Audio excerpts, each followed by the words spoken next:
Hello, hi. അപ്പൊ നമ്മളിതാ ഇന്ന് കുറച്ച് കടല വറുക്കാൻ വേണ്ടി പോകുന്ന കേട്ടോ. അപ്പൊ ഇതാ കുറച്ച് കടല എടുത്തിട്ടുണ്ട്, നിലക്കടല.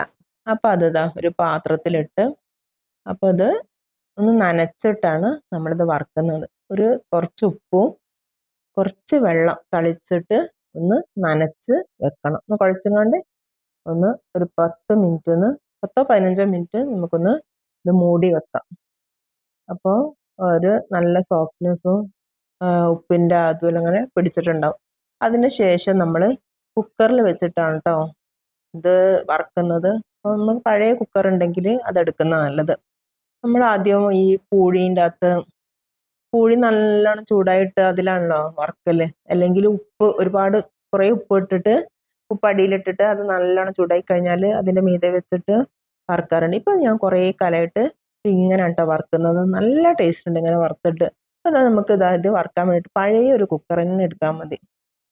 അപ്പോൾ ഈ പഴയ കുക്കറാകുമ്പോൾ നമുക്ക് കുഴപ്പമില്ലല്ലോ. അപ്പോൾ ഞാൻ ഇതിന് വേണ്ടിയിട്ട് എപ്പോഴും എടുക്കുന്ന ഒരു കുക്കറാണ് കേട്ടോ അത്. അപ്പോൾ അതിലേക്ക് ഈ 10 മിനിറ്റ് നനച്ച് വെച്ച് നമ്മൾ മിക്സ് ചെയ്ത് ഈ കടല എടുത്ത് വറുക്കാം. അപ്പോൾ കടല വറുക്കുന്നതിന് മുമ്പ് ഈ കുക്കർ നന്നായിട്ട് ചൂടാണ്. ഹീറ്റായ കുക്കറിൽ വേണം ഈ കടല ഇട്ടിട്ട് നന്നായിട്ട് മിക്സ് ചെയ്യാൻ. അപ്പോൾ നന്നായിട്ട് ഇളക്കി കൊടുത്തതിന് ശേഷം ഒന്ന് മൂടി വെക്കുക. മൂടി വെക്കുമ്പോൾ നമ്മൾ ഈ വിസിൽ വെയിറ്റ് ഒന്നും വെക്കാതെയാണ് നമ്മളിത് മൂടി വെക്കുന്നത്. അപ്പോൾ ഇത് ഇടയ്ക്കിടയ്ക്ക് ഇളക്കി കൊടുക്കണം കേട്ടോ. ഒരു മിനിറ്റൊക്കെ കഴിഞ്ഞാൽ അപ്പോൾ ഒരു 3-4 പ്രാവശ്യമായിട്ട് നമുക്കിതിങ്ങനെ ഇളക്കി കൊടുക്കാം.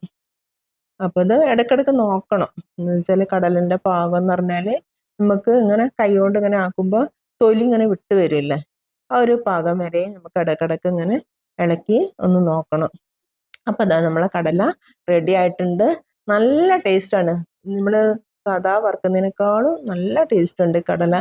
അപ്പോൾ നമ്മളിത് കുറേ കാലമായിട്ട് ഇങ്ങനെ തന്നെയാണ് ചെയ്യുന്നത്. അപ്പോൾ ഇതുപോലെ ചെയ്യാത്തവരുണ്ടെങ്കിൽ തീർച്ചയായിട്ടും ചെയ്ത് നോക്കണം. അപ്പോൾ നമ്മൾ ചൂടാറിയതിന് ശേഷം നല്ലൊരു കുപ്പിയിലിട്ട് വെച്ചിട്ടുണ്ട്. അപ്പോൾ എനിക്ക് ഭയങ്കര ഇഷ്ടമാണ് ഈ കടല. അപ്പോൾ നമ്മളിത് കുറച്ച് കടല എടുത്ത് കഴിക്കാൻ പോവാണ്. അപ്പോൾ ഇങ്ങനെ എല്ലാവരും ഒന്ന് ചെയ്ത് നോക്കാം. അപ്പോൾ ഇത്രയേ ഉള്ളൂ നമ്മുടെ വീഡിയോ.